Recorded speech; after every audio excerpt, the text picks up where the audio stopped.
Hey, everybody, it is Trags, Mike Petralia, back with another episode of the JungleRoar podcast. And I am joined today by Jay Morrison, does an amazing job covering the Cincinnati Bengals for The Athletic. You can follow him on Twitter as I read his Twitter page right now, Jay Morrison, ATH, all one word. Jay, I've got to tell you, after nearly 2 months of following this team, I'm ready for the regular season to begin simply because I want to see the starters start playing football. Yeah, I was ready 2 months ago. Are you kidding? I mean, it's the preseason training camp. You have to go through it. Just like the players, the media have Yep. to go through it. But it is a grind. It gets repetitive. There's not a lot of interesting things that happen in the games. And yes, that's it. Not just ready to watch Bengals Steelers, ready to watch Rams Bills Thursday night, ready to watch real football all across the league. It's just it I know it's been this way for a long time. I'm old enough to remember when they actually started on Labor Day, and now they start the weekend after Labor Day, and it just feels like it's never going to get here. And now all of a sudden, here we are, and we're 96 hours away. One reason I actually did enjoy watching the Bengals preseason this year is because we really didn't have any competition for the starting Yeah. 22 for all intents and purposes. We knew who the place kicker was. Yes, there was competition at the punter spot, as red hot as that was. Clark Harris was going to be the holder all the while. But in terms of the depth spots, especially to me on the offensive line and the secondary, those were two areas I had my eye on really the entire preseason. And I don't know if I feel that much better about the Bengals' depth after the preseason than I did before. I actually, I think in certain areas they have great depth. I think they're going to be very good at the linebacker spot. I think their defensive line is going to be outstanding and has Mhm. a lot of depth there. And I do think up the middle in the secondary is very, very strong. It's just on the corners that concern me. Yeah, it's funny because I'm in the same boat with you on that D line, but you look at it, you say they're really deep there, but it is a lot of young guys that aren't really proven yet. I mean, you got two rookies in the mix there that we haven't seen play a regular Right. season game yet. You got Joseph Osai, who didn't play at all last year. Cam Sample played sparingly, so it's kind of in that same boat as the O line is, where you got a bunch of young guys who are unproven as depth there, and then same on the outside at corner. I mean, Alan George, I don't know. He had I think, an impressive camp, but every time you asked about him, it was just the yeah, but every coach you talked to, it was good to see him make You're the going to initial say that 50. about a rookie, though, right? I mean, You yeah, are, I think that's part of where they're coming from on that. but it was more because you get the praise and then the yeah, but, and it was always the yeah, but came right immediately when you say, oh, Alan George, like, he's having a nice camp, and they never really went out of their way. And I know some coaches are like that; they'll never. And this coaching Right. staff doesn't seem like it. They seem to be willing to throw praise where it's warranted. And Alan George, of course, now cut earlier this week back on the practice squad, so he's not really in the mix. He can be called up on game day if need be. But you're looking at Jalen Davis, Trey Flowers as your guys to step in if anything happens to a starter, or if Eli Apple struggles. I think a lot of people have kind of glossed over that you say, oh, they've got 10 of 11 starters back. And Eli Apple was really up and down last year. And I think there's an assumption that he's going to be better this year, but he didn't look great in the Super Bowl. He had games where he did look a little lost, and now he's missed some time in camp with that groin injury. So it will be interesting to see how he holds up, because Cam Taylor Britt is no longer in the picture there. At least you would think the first half of the season. That core muscle surgery, he's going to be out for a bit. And they're We not going all to rush him. Correct. Right, and we all thought he might have a shot of unseating Eli Apple, if not week 1, week 4, week 5 as it progressed, and that's his timeline has really been pushed back. So I know Lou Anarumo has been pretty strident in regard to this, adamant is a better word, about Dax Hill and playing him on the corner, because the assumption is that Dax Hill can play all over the secondary. And in a pinch, if they needed him to play outside, could he play outside, and would they expose him to that, even though we didn't see him, at least we didn't see him in the preseason play outside? Would they allow him that opportunity to play outside? Yeah, it's a great question. I mean, anything at all you say about Dax Hill is a great question because they've played this so close to the vest, They and I have. get it. They don't want to tip their game plan, but it's we had a great question on our podcast about are you more interested to see the O line in action or how Dax Hill is going to be used? And it's I mean I went with O line and I think Paul did too, but Dax Hill, it's such a mystery how they're going to use him, how much they're going to use him. I think it's going to be fascinating to watch. And he did move outside some when a tight end would split wide and he would guard a tight end, but we didn't really see him cover receivers out there Correct. in the preseason. So it's interesting. That was the whole thing when they drafted him was he could play outside. They pretty much shot down the notion of him playing in the slot. But I guess in a pinch, maybe he would be the guy that they would go to there. And then maybe it's just a lot of three safety looks. I remember last year, the opener against Minnesota, they played a whole lot of three safety. And so maybe that's the direction they go. It's going to be really interesting to see. I mean, it might be fun. I know fans that watch the game just like to kind of follow the ball. It might be fun for a series or two just to kind of keep an eye on 23 and see where he's at, what he's doing. I think that's a great point. I also think it's interesting if they were to move Dax Hill around. I think Michael Thomas, I'm more and more fascinated by him the more I see him play. And I'm not saying he's a frontline starting safety, right? I'm not Mm. saying that at all. But I think he gives them probably a little bit more positional depth than maybe even Brandon Wilson did. Now you covered Brandon Wilson very closely, and Brandon Wilson, as we know, is on PUP to start the season. But I think Michael J. Thomas can actually give the Bengals a lot of versatility and depth at the safety spot if somebody goes down. Yeah, I agree. I mean, something's gone very wrong if you're putting Brandon Wilson back there at safety. He is on this team to be the kick returner, and that's why not sure that he'll ever be activated, even when he comes off pup, because I feel like Chris Evans is going to take Yeah. that job and run with it. But yeah, and Mike Thomas, 9-year veteran, just gives you so much. Voted a captain for special teams, give you so much Yep. on special teams, and I think he's solid against the run. He's decent in coverage. If something were to happen, but and again, it would have to be a lot. I mean, because if something happens to Jesse or Von Bell, then Dax Hill kind of slides in there, and then so you're talking about two of those guys going down where Mike Thomas would get in, unless they want to really stick with that three safety look, and then you only need one guy to go down. But I don't. There are other areas on the team I would be concerned if you went that deep in a position group than I would be with Mike Thomas. Speaking of which, the offensive line, I Yeah. assume. Let's segue like we know what we're doing here and segue to that position that has given Bengal fans nightmares ever since Aaron Donald beat Quentin Spain and didn't push him to the middle and give Mm. Joe Burrow an extra second and a half to throw the ball downfield to a wide open Jamar Chase.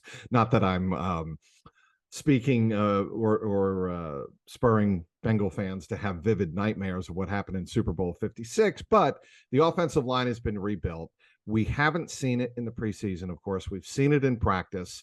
And I think the concern with a lot of Bengal fans is how is their timing going to be, even the three veterans together when they start the season? What are your thoughts?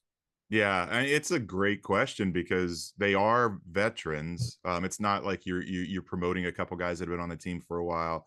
These guys have all played a lot of football elsewhere, but that's the number one word you hear when you talk about O-line is chemistry, and to not, other than really two practices against the Rams, to not have these guys together in any kind of competitive. Yes, practice gets competitive, but not like it was for the Rams, and not like it is in preseason games. It is a big question. And then you throw in Cordell Volson, who's a rookie who he could really benefit from having a cohesive line around him where he just kind of slides in.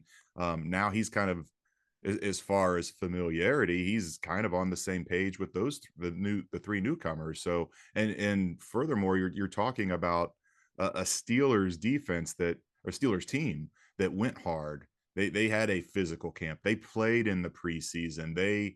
You would think, now maybe the talent of that roster is not as great as it is as the Bengals roster, but you would think they would be a step or two ahead of the Bengals just based on the way they approach the preseason. It's good. The Bengals are going to have to hit the ground running and try to catch up quick. Yes.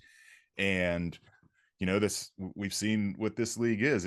Even with Joe Burrow and having the faith that you're never out of a game, it's really hard to come back if you fall behind early. So that those first couple series are going to be big for that O-line to kind of find their footing and not just keep Burrow upright, but no false starts, no missed assignments, no try to limit the pressures. It's a tall task. I mean, like I said, those guys have played a lot of football, but they haven't played a lot of football together. I want to see how Lael Collins run blocks because, in camp, when we saw him kind of get beat a couple of times in Rams practice. The one day of the big brawl, he got beat left, he got beat right, he got beat on bull rushes. It was not a good day for Lael Collins. And that's really the lasting memory we have again of Lael Collins in competition, right, Jay? I mean, we haven't seen him up against much, and I want to see him run block because off the right side, traditionally, your running side in the National Football League. If Joe Mixon can get going in a game like that and you can get the run game going, that is the way you answer a physical team like the Steelers. You run at them and run effectively. Yeah. And I mean, Collins doesn't have to be perfect. Joe Mixon's so good at the cutback and kind of, making his own holes. But the Collins thing, it's a great analogy to what we may see Sunday with Bengals Steelers. He looked poor in that. Let's be fair, it was poor It was not good in that joint practice. But he's a guy that's been on non-football injury and on the rehab field and done nothing competitive at all. And here comes a Rams team that's been going at it all through camp, and they've got the juices flowing. And so that was a really tough spot to throw him in for his first live action. So even though he didn't look good, I think he gets a little bit of a pass there because it does take some ramp up time, and it just kind of follows along with what we talked about earlier, where maybe that's what this Bengals offensive line looks like in the first quarter, maybe the first half, before they really kind of get their feet set and get the chemistry a little bit better built, and they can defend what is an elite defensive front for the Steelers. What does it tell you that Ted Karras was elected by his teammates in the locker room without ever having played a snap with the Bengals as a team captain? I think it's huge. I kind of prefaced it in my question to Zach, where yes, this happened 2 years ago with Joe Burrow and Von Bell, but you had a team that was really depleted of leadership. It was a young team. A lot of the older guys who had been leaders in the past were, not really quick to buy into Zach Taylor's system. I think of Carlos Dunlap and his antics and forcing his way out of here. And so it was more ripe for that kind of thing in 2020. You're talking about a Super Bowl roster, and a guy comes in and is voted a captain. And it didn't come as a total surprise because you kind of heard people talking about it even before the captain vote, where people were so impressed with who Ted was as a person and who he was as a leader, vocally, by example. And honestly, I'm sure, you've covered him before. You know how he is. I mean, I can probably count on one hand the number of guys in that locker room that call me by my first name. And he's one of them. He learned it immediately. And that's just, he's got that personality about him. Zach mentioned, he's been to every restaurant in town. He's making friends all over the city. That's just who that guy is. And that's what you want for a leader, a guy that's not just focused on his position group. He's kind of, a similar version to Joe Burrow, where he relates to everybody in that locker room, and it's as much about football as it is about personality. No question about that. And a shout out to Kyle Williams of the Bengals PR staff in his first year with the Bengals. He pointed out in the workroom, I think you were there, sitting on the other side from me, that Ted Karras was also a team captain in Miami with the Dolphins. And it just kind of reminded me that, wherever he's been, he's had that influence around his teammates. With the Patriots, he had so many other leaders around him, obviously the quarterback, but the offensive line as well, that, there were many people that could help him in that leadership role. I think it's critical for a guy like Ted Karras in a position where there's a lot of uncertainty, at least going into the season, on how they're going to perform, how they're going to blend together to start the year.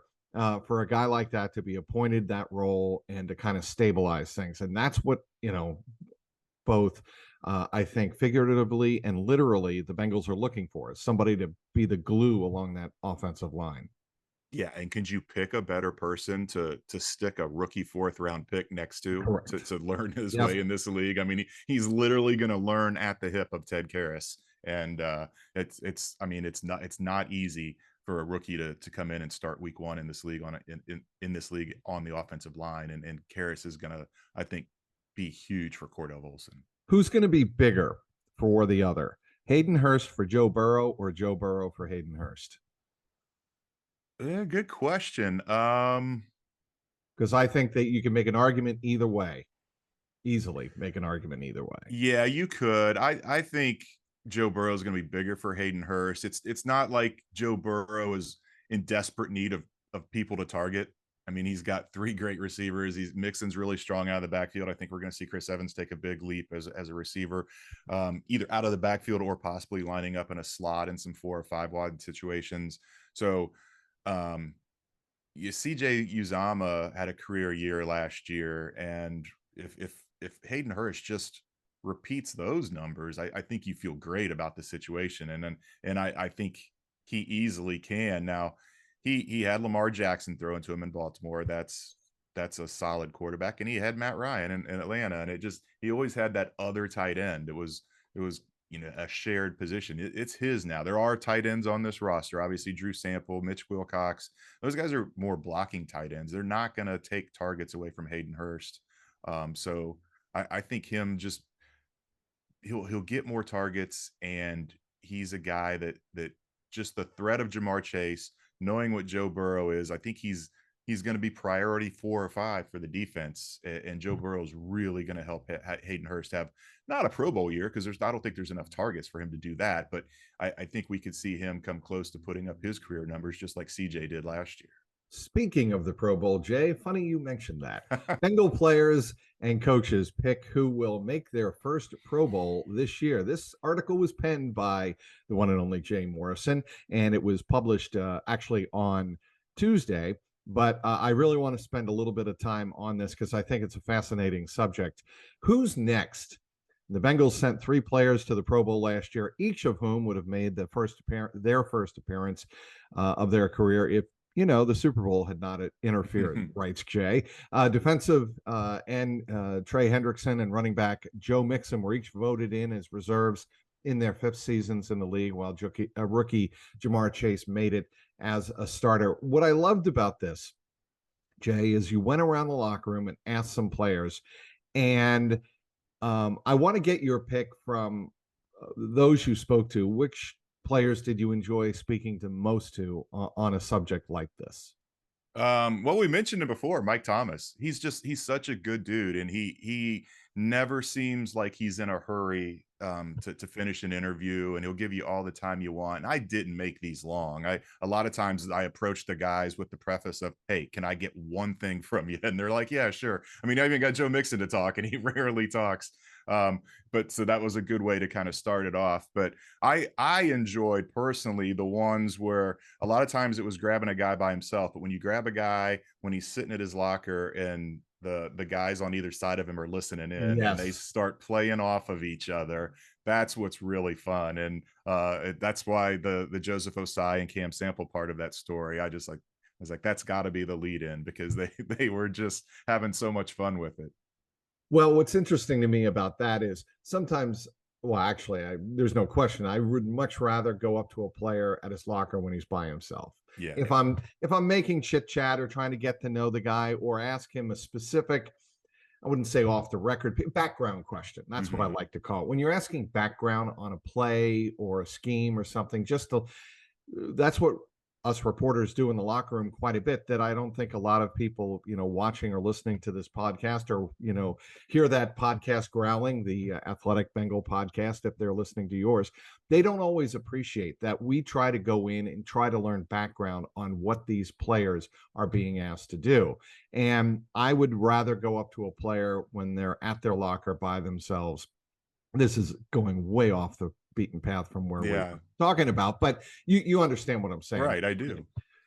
And because Go I ahead. mean, it could go both ways, because if you are asking something on background, that there's an understanding there that you're not going to attribute it to that person and say so and so said.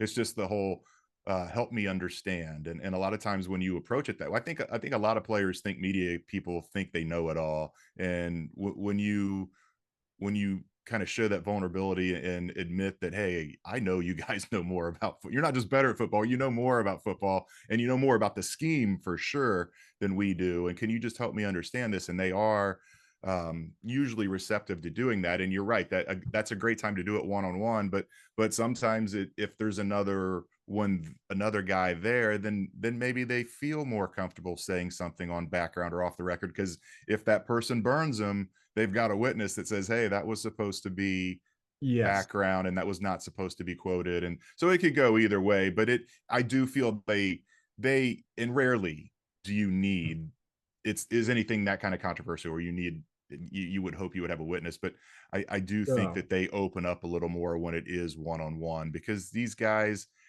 for whatever reason, it's almost like the teacher's pet kind of thing. Sometimes they look at the players that talk to the media a lot as kind of like they're sucking up to the media, and so a lot of them try to put on that cool face and just That is act a little interesting. different when Yeah, there's it's other true. guys around. And so it goes both ways. But it's a great, this exercise was a great way to number one, see what the Bengals think of their teammates and who are the guys that are ready to break out.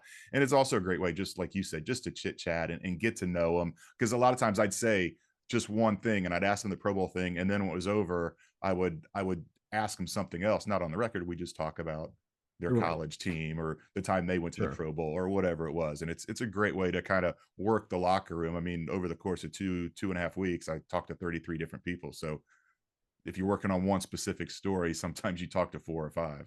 So, like recapping the players here that are highlighted in your story that players and coaches picked to make their first Pro Bowl. T. Higgins, Mm-hmm. I like that one. Jesse Bates. Then we moved down Cheeto Awuzie. Not Yep. surprised by that. Logan Wilson. So Logan Wilson to me is the most underrated player on that defense, and I think he is going to have a breakout. He would actually be my pick if you were asking me, and I was in that locker room. I just think he is such a bright player and such an important player in the middle of that defense.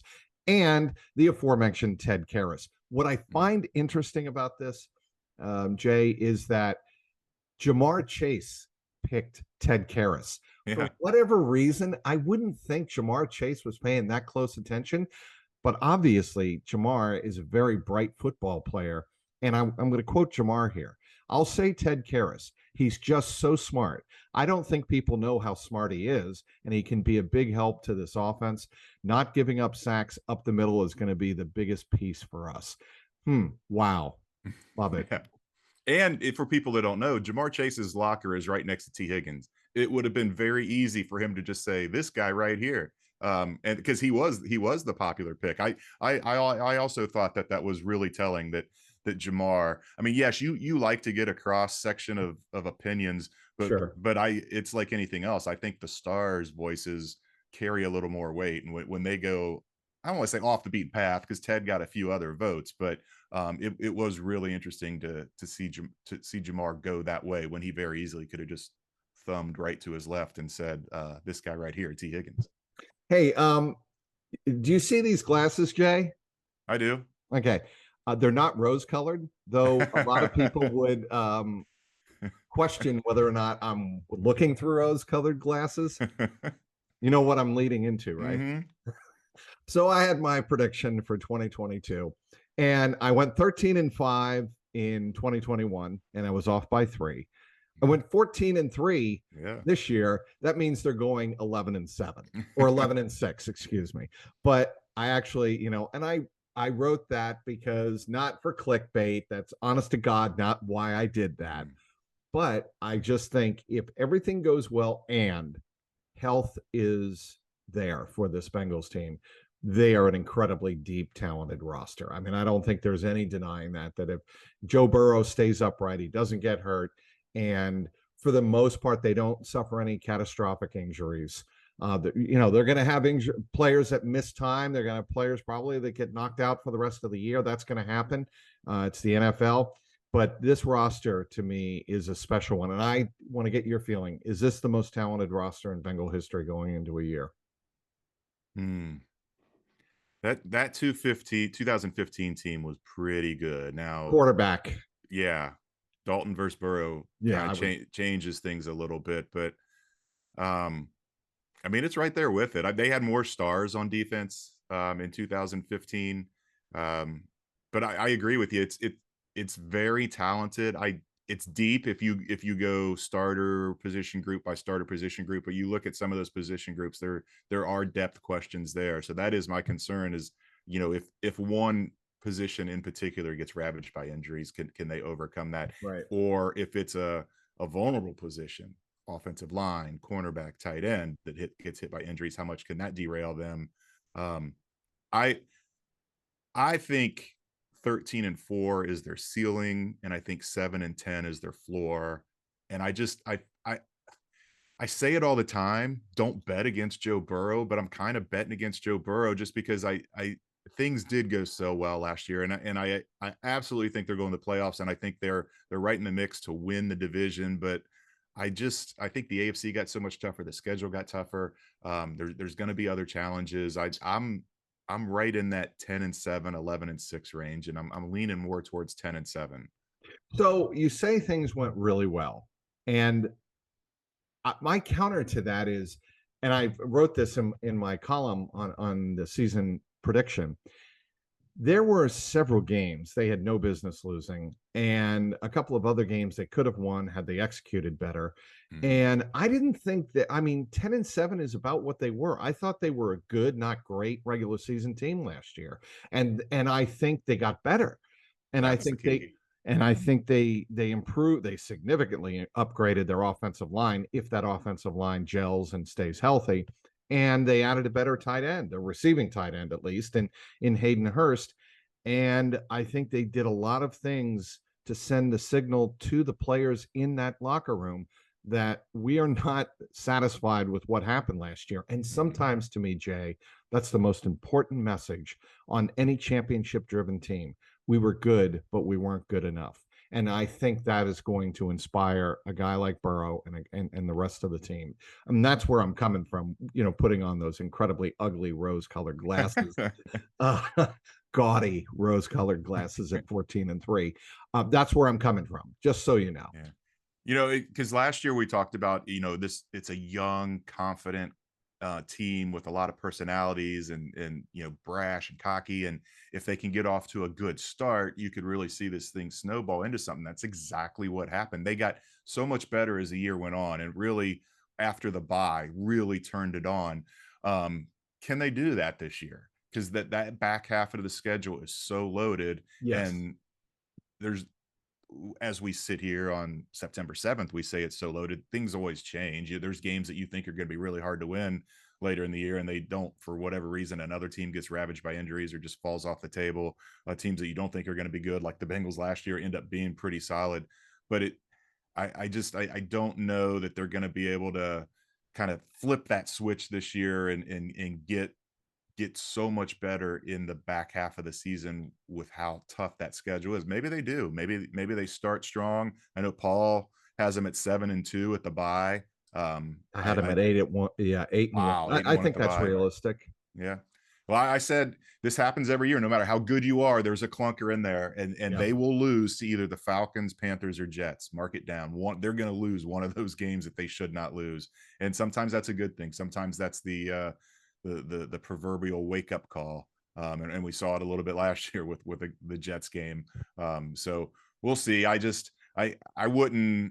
wouldn't bet against 14-3 because, like I said, never bet against Joe Burrow. But I think it would be really highest of high ceilings. Yes, it would be I'm really saying hard. that with all due respect. I understand that, but I thought to myself, I've seen a lot of Patriot teams go 14-2, and two of those times they were good, but their division was so bad. Right. There is a scenario where I see the AFC North being the Bengals and everybody else, because Pittsburgh's rebuilding. Baltimore has question marks up the wazoo.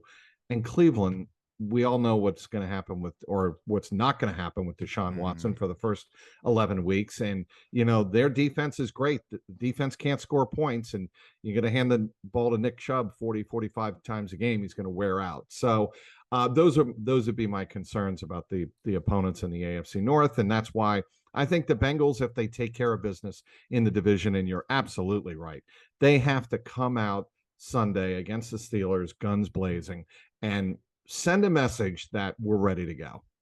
Yeah, I've got Bengals and Ravens right there, maybe 51-49 on percentage of winning the division between those two. And then I just keep saying, don't sleep on the Steelers, especially if they come in and beat Cincinnati in week 1. Let's not forget, they were a playoff team last year and they got better at quarterback. Everybody says their big question is at quarterback, and it was, well, who's it going to be, Trubisky or Pickett? Whichever one it is, it's going to be better than what Ben Roethlisberger was last year. He was on fumes. He didn't have the arm strength. They've got a terrific defense. Mike Tomlin never had a losing season. I think a lot of people are sleeping on the Steelers, and they could really send a wake-up call to this division if they go in and beat the Bengals in week 1. All right. He is Jay Morrison. He does an amazing job covering the Bengals for The Athletic. You can follow him on Twitter at JMorrisonATH, all one word. I'm looking forward to covering the season with you, my man. Yep. Same, Trags. Thanks for having me on. You bet. And he is Jay Morrison. I'm Mike Petralia, Trags. Thanks for watching this edition of the JungleRoar podcast.